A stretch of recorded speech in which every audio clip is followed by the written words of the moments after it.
deuxième cours d'anatomie traite les généralités sur les appareils et les organes du corps humain. Donc il ne faut pas confondre système et appareil. Un système correspond à un ensemble d'organes qui ont la même structure, alors qu'un appareil correspond à un ensemble de systèmes, et donc d'organes, qui ont la même fonction. Par exemple, on retrouve l'appareil locomoteur qui est constitué des systèmes osseux, articulaires et musculaires. Et ces trois systèmes ont la même fonction qui est la mobilité du squelette.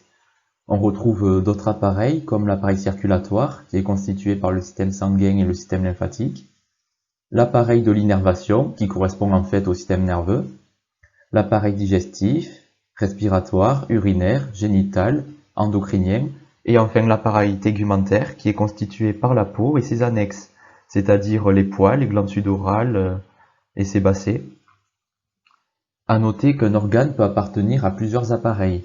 Par exemple, l'ovaire appartient à la fois à l'appareil endocrinien, de par sa production d'hormones, et à l'appareil génital, de par sa production d'ovocytes fécondables. Nous allons détailler certains de ces appareils et systèmes. Commençons par l'appareil locomoteur. Donc l'appareil locomoteur est composé des systèmes osseux, articulaires et musculaires. Le système osseux constitue avec le système cartilagineux ce qu'on appelle le système squelettique.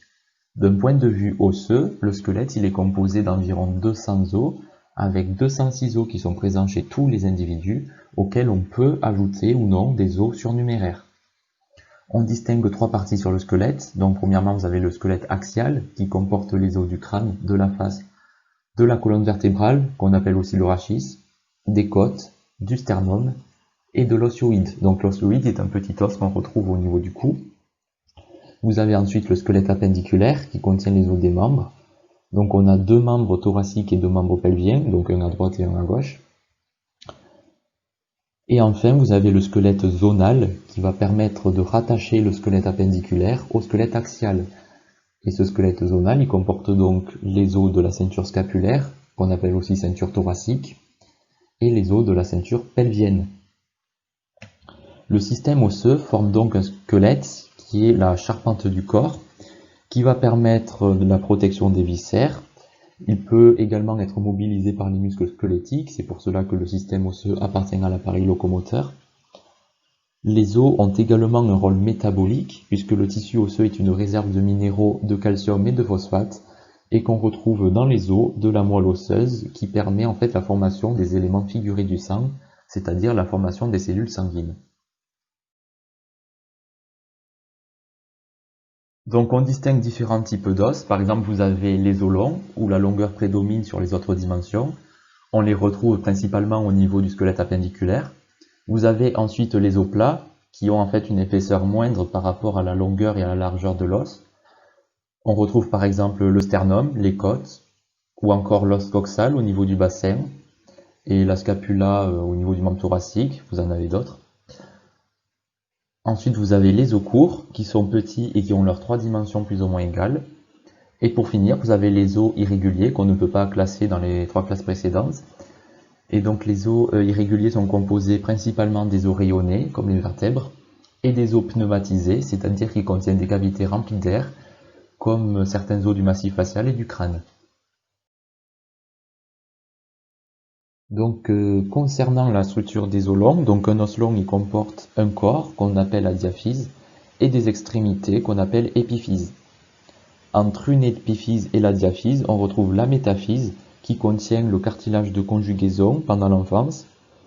Et ce cartilage il correspond en fait au cartilage de croissance et il va permettre la croissance de l'os dans sa longueur.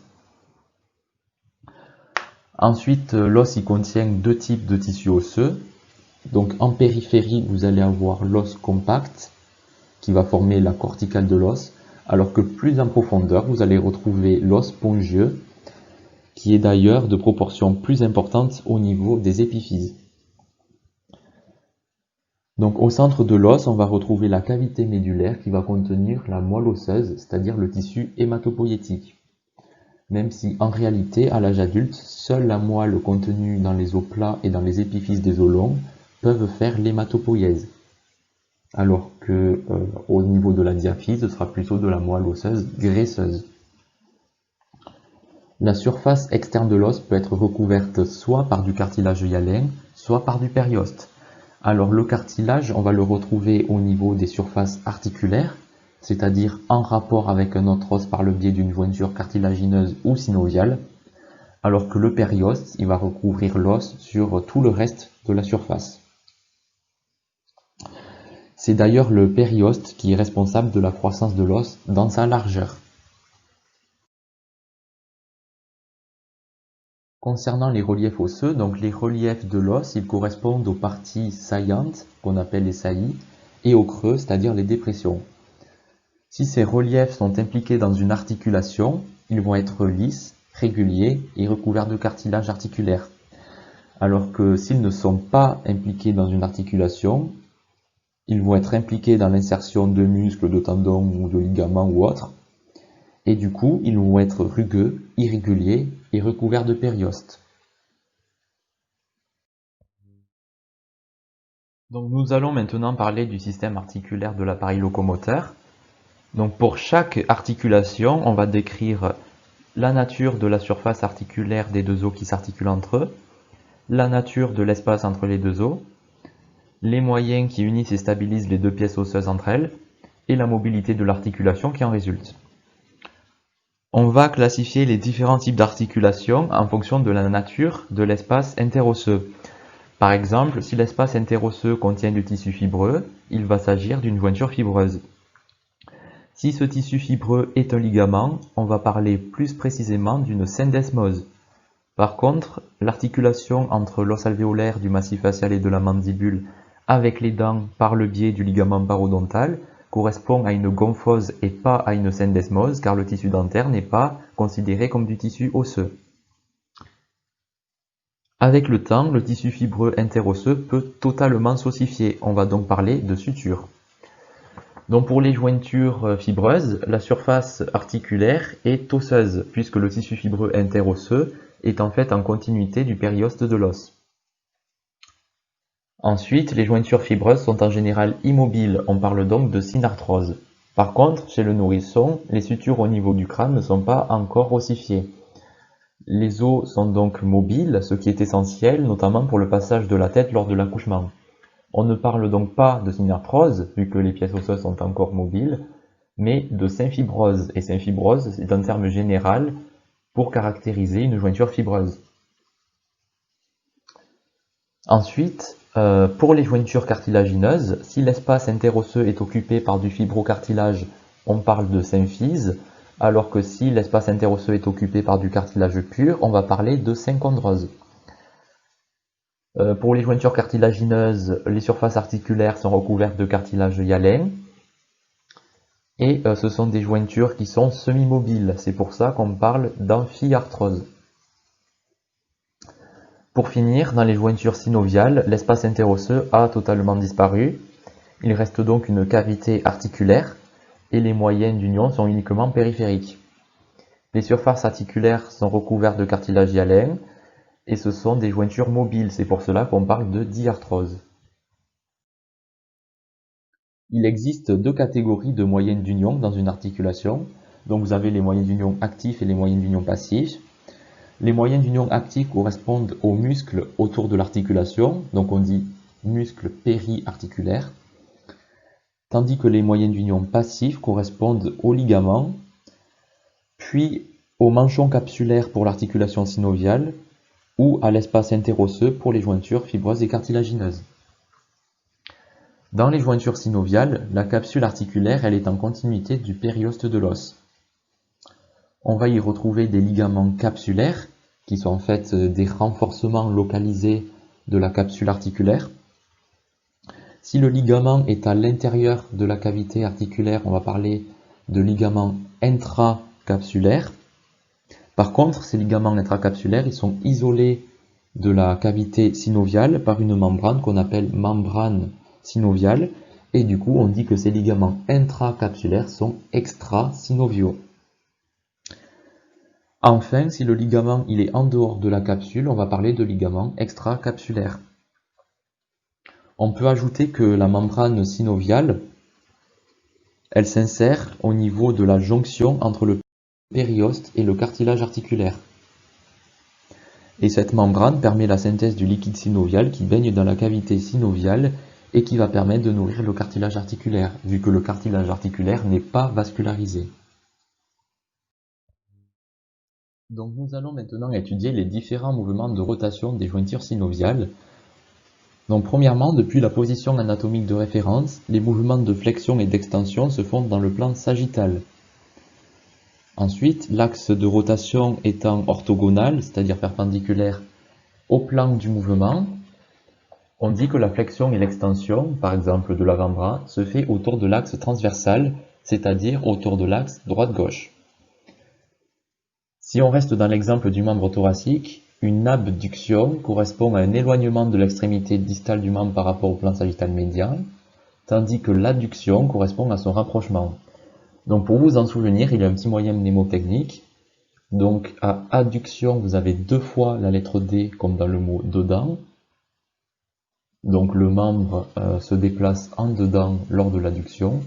Alors que dans abduction, vous n'avez qu'une seule fois la lettre D comme dans le mot dehors. Donc abduction, c'est l'éloignement du membre. Ensuite, les mouvements d'abduction et d'adduction sont décrits dans un plan frontal et se font donc autour de l'axe sagittal, c'est-à-dire autour de l'axe antéro-postérieur.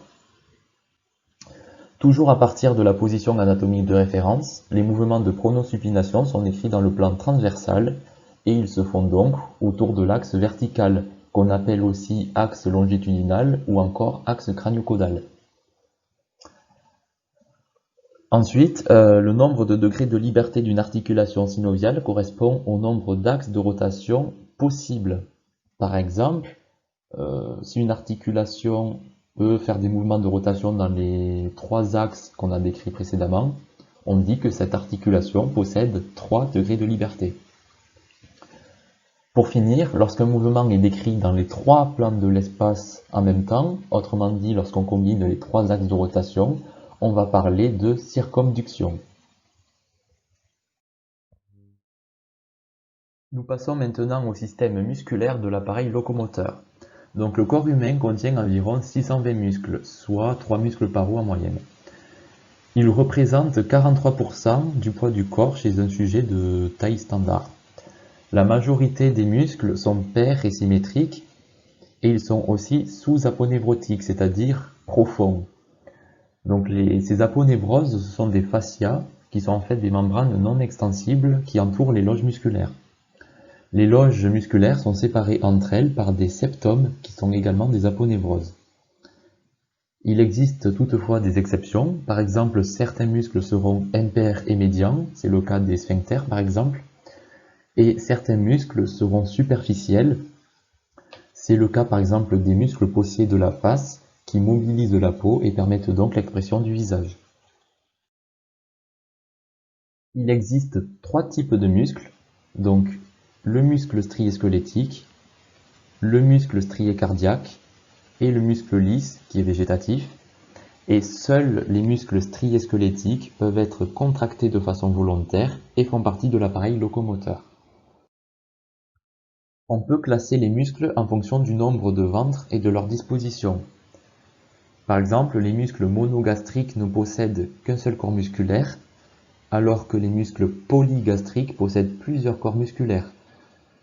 Donc ces muscles polygastriques, ils peuvent être à ventre en série, avec un tendon proximal, un tendon distal et un tendon intermédiaire entre chaque ventre. Ils peuvent être aussi à ventre parallèle, c'est-à-dire avec plusieurs insertions proximales et une seule insertion distale commune, contrairement aux muscles multifides qui vont avoir une insertion proximale commune et plusieurs insertions distales, soit une insertion distale par chef musculaire. En général, l'insertion mobilisée lors de la contraction du muscle correspond à l'insertion distale. On peut également faire une classification fonctionnelle des muscles. Par exemple, le muscle agoniste d'un mouvement est celui qui fait ce mouvement en se contractant. Ensuite, le muscle antagoniste d'un mouvement est celui qui permet d'éviter ce mouvement. Il réalise donc le mouvement inverse de l'agoniste. Par exemple, le biceps et le triceps du bras, ils sont antagonistes car l'un permet la flexion du bras tandis que l'autre permet l'extension. Le muscle congénère d'une action réalise le même mouvement que le muscle principal lors de sa contraction. Il réalise donc le même mouvement que l'agoniste. Ensuite, deux muscles synergiques sont deux muscles qui fonctionnent en même temps. Par exemple, le triceps, il se relâche en même temps que le biceps se contracte lors de la flexion du coude. Donc on dit que le triceps et le biceps sont synergiques. Et pour finir, les muscles polyarticulaires sont des muscles qui mobilisent plusieurs articulations. Enfin, les muscles peuvent aussi être classés selon le mouvement. Par exemple, on appelle muscle fléchisseur des doigts le muscle qui permet de fléchir les doigts. Passons maintenant à la mise en place du membre thoracique. Donc on va retrouver de proximal en distal la scapula en arrière qui s'articule avec la clavicule en avant et qui vont former tous deux la ceinture scapulaire, c'est-à-dire le squelette zonal du membre thoracique. Au niveau de l'épaule, la scapula va s'articuler avec l'humérus, qui est l'os du bras. Au niveau du coude, l'humérus va s'articuler en distal avec les os de l'avant-bras, qui sont l'ulna en dedans et le radius en dehors. Enfin, au niveau du poignet, vous allez avoir le radius qui va s'articuler donc en distal avec le carpe.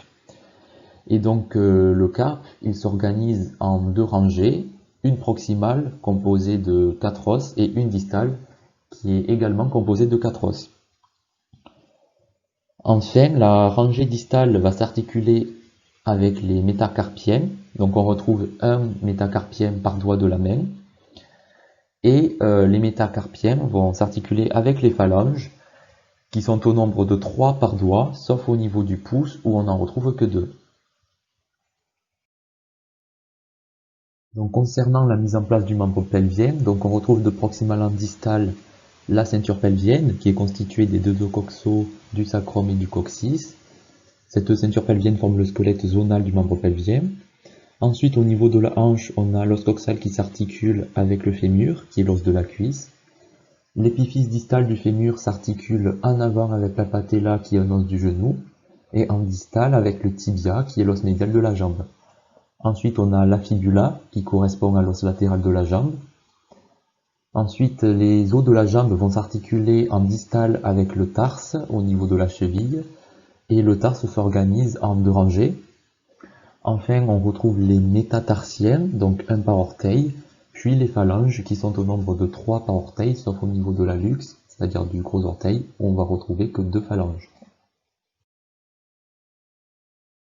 Nous allons maintenant parler de l'appareil digestif. Donc l'appareil digestif, il est composé d'organes qui ont pour fonction la digestion des aliments, c'est-à-dire leur transformation mécanique ou chimique, l'absorption qui se fait dans l'intestin grêle pour les nutriments et dans les 2 premiers tiers du côlon pour l'eau.